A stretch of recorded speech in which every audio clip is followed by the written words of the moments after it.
بسم اللہ الرحمن الرحیم۔ پیارے عزیز دوستوں، آج ہم آپ کو بتائیں گے ہشام بن محمد بن کلبی رحمۃ اللہ علیہ نے 3 دنوں میں قرآن حفظ کیسے کیا۔ ہشام بن محمد بن کلبی رحمۃ اللہ علیہ ایک عالم تھے۔ ایک مرتبہ وہ کچھ علماء کے پاس بیٹھے ہوئے تھے۔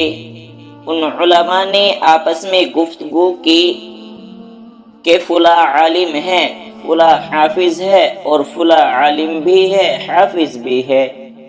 جب ان کا نام آیا تو انہوں نے کہا کہ یہ عالم تو بہت بڑے ہیں مگر یہ حافظ نہیں ہے۔ وہ کہتے ہیں کہ بس اسی وقت سے میرے دل میں ایک بات آئی، اس کے بعد میں نے قرآن مجید منگوایا اور اس کو یاد کرنا شروع کر دیا۔ فرماتے ہیں کہ 3 دن مکمل ہونے تک میں نے پورے قرآن مجید کو یاد کر لیا۔ لوگ ان کا ٹیسٹ لیا کرتے تھے اور وہ اس کا ٹیسٹ دے دیا کرتے تھے۔ قرآن کے بھولنے پر ایک خاتون کا تعجب۔ کچھ ایسے لوگ بھی ہوتے ہیں جن کو قرآن مجید بہت اچھا یاد ہوتا ہے۔ 3-4 سال پہلے کی بات ہے، ایک خاتون نے ہمارے ساتھ حج کیا۔ اس کو قرآن پاک ایسے یاد تھا جیسے لوگوں کو سورہ فاتحہ یاد ہوتی ہے۔ جہاں سے قرآن مجید پڑھ دیتے وہ وہیں سے آگے پڑھنا شروع کر دیتی۔ اس کو تھوڑی سی دیر کے لیے بھی الجھن نہیں ہوتی تھی۔ وہ اس بات پر حیران ہوتی تھی کہ لوگ قرآن پاک کو کیسے بھول جاتے ہیں یا ان کو اشکال لگ جاتا ہے۔ اس کو قرآن پاک اس طرح یاد تھا۔ شوق کے پروں سے حافظ کی پرواز۔ میرا چھوٹا بیٹا سیف اللہ جب حافظ بن رہا تھا تو اس کا معمول تھا کہ ایک صفحہ روزانہ سبق لیتا تھا اور تقریباً 18 سے 20 دن کے درمیان ایک پارہ مکمل کر لیتا تھا۔ ہم بھی سمجھتے کہ یہ مناسب اسپیڈ ہے، چلو پڑھنے دینا چاہیے۔ لیکن جب آخری 5-6 پارے رہ گئے، ان دنوں ہمارا عمرہ پر جانے کا بھی پروگرام تھا۔ اس کو ہم نے کہا کہ آپ کوشش کریں کہ کسی طرح آپ کا قرآن مجید جلد مکمل ہو جائے۔ خیر اس نے کوشش کر کے پاؤ سبق لینا شروع کر دیا۔ اس طرح اس نے 4 دنوں کے اندر ایک پارہ حفظ کرنا شروع کر دیا۔ جب عمرے پر جانے کا وقت تھا تو اس کو کسی نے یہ کہا، دیکھو ابھی تو 4 دن باقی ہیں اور آپ کے 3 پارے رہتے ہیں۔ اگر آپ یہ یاد کر لیں تو عمرے کے موقع پر ہم احرام کے حالت میں مقام ابراہیم کے قریب بیٹھ کر آپ کے لیے دعا کریں گے۔ اس بچے کو یہ بات سمجھ میں آ گئی، چنانچہ اس نے ان 3 پاروں کو یاد کرنا شروع کر دیا۔ جب اس نے 2 پارے مکمل یاد کر لیے، اس دن ہمارا عمرہ کا سفر تھا۔ ہم لوگ مکہ مکرمہ پہنچ گئے۔ اب ایک دن رہتا تھا کیونکہ ہم نے اگلے دن عمرہ کرنا تھا، تو اس نے کہا، ابو جی میں کوشش کروں گا کہ میں مکمل کر سکوں۔ چنانچہ وہ فجر کے نماز کے بعد بیٹھا اور اس نے ایک مرتبہ ایک پاؤ سنایا، پھر تھوڑی دیر بعد دوسرا پاؤ یاد کر کے سنایا، پھر تیسری مرتبہ بھی پاؤ سنایا اور بالآخر چوتھی مرتبہ بھی آخری پاؤ سنا دیا۔ سبحان اللہ۔ ہم نے اس کا آخری سبق مقام ابراہیم کے پاس بیٹھ کر سنا اور پھر ہم نے اس بچے کے لیے دعا کی۔ ننھے بچے نے سورہ ملک سنا دی۔ ہماری ایک شاگردہ تھی، اس کی شادی ہوئی، اللہ نے اس کو بیٹا دیا۔ اس کے خاوند قاری صاحب تھے۔ ایک مرتبہ وہ اپنے بیٹے کو لے کر آئے، کہنے لگے، حضرت ہم نے اس کے لیے دعا بھی کروانی ہے اور اس بچے نے آپ کو اپنا سبق بھی سنانا ہے۔ دیکھنے میں وہ بچہ کافی کمزور اور چھوٹا سا لگ رہا تھا۔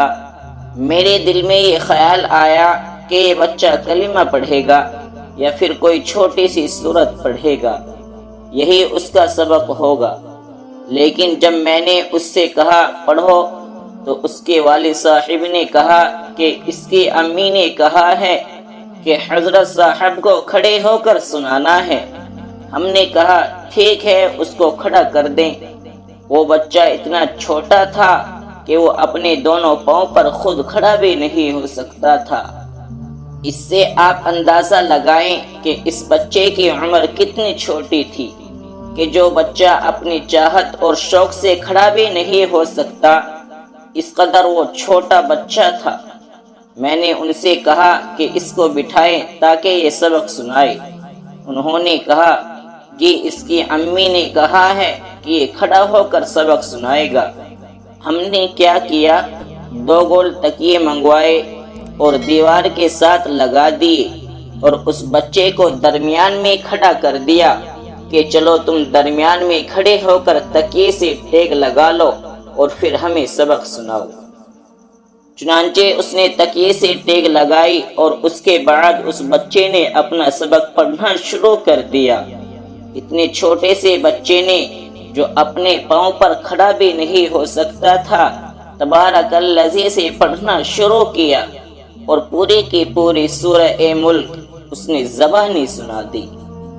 میں اس بچے کو دیکھ کر حیران ہو گیا کہ جو اتنا چھوٹا ہے کہ وہ اپنے پاؤں پر کھڑا ہو کر اپنا وزن بھی نہیں اٹھا سکتا، لیکن اس بچے کو بھی اللہ تعالیٰ نے پوری سورہ ملک یاد کرا دی۔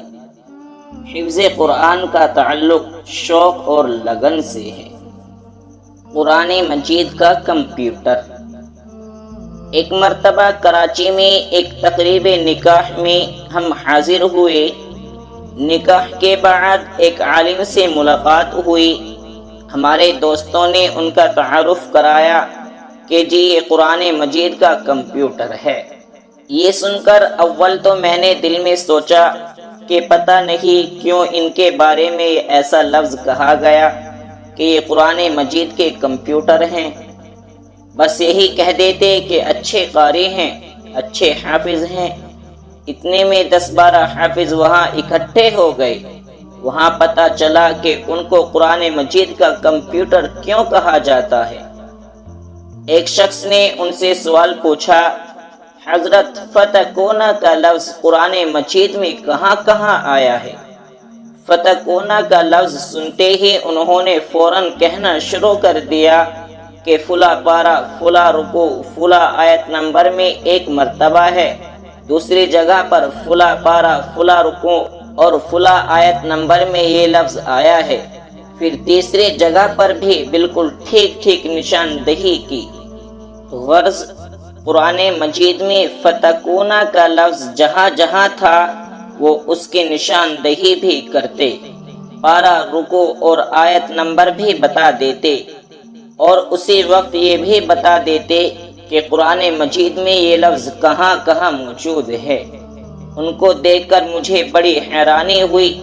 ہم نے بھی ان سے بڑے مشکل سوالات پوچھے، لیکن عجیب بات یہ ہے کہ جتنے الفاظ پوچھے انہوں نے ان سب الفاظ کا بالکل صحیح جواب دے دیا۔ یہ اللہ تعالیٰ کا کتنا بڑا فضل ہے کہ فقط قرآن مجید یاد ہی نہیں ہوتا، بلکہ قرآن پاک کی اس آیت میں کون سا لفظ ہے حافظ کو یہ بھی یاد رہ جاتا ہے۔ ذالک فضل اللہ یؤتیہ من یشاء واللہ ذو الفضل العظیم۔ دوستوں، امید کرتے ہیں کہ آج کا واقعہ آپ کو بہت پسند آیا ہوگا۔ اس واقعے کی پسندیدگی کے اظہار کے لیے لائک کرے، کمنٹ کرے اور اپنے دوستوں کے ساتھ شیئر ضرور کرے تاکہ وہ بھی اس واقعے سے مستفید ہو سکے۔